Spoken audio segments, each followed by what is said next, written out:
Yun mga kachan, minsan sa buhay natin, kailangan syempre nating pasahin ang ating sarili.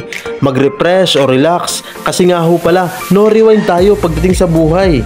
At pag sinabi nga ho palang South Luzon, ay dini nga din syempre matatagpuan ang iba't ibang pasyalan, pati na din ang mga nagagandahang beach and resort.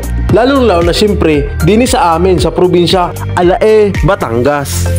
At yun, kung naghahanap kayo ng beach na sobrang nakaka-relax, plus pang IG or FB story na lugar, abay tamang-tama nga ho pala rin sa inyo ang Sadayo Beach Resort dahil sa halagang 100 pesos per day tour nila ay tunay naman hong mai enjoy nyo ang araw nyo dini.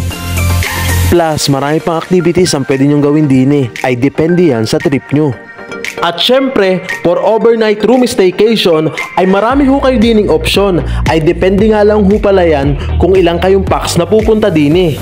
At syempre ho, pwede kayo mag-advance booking sa kaila.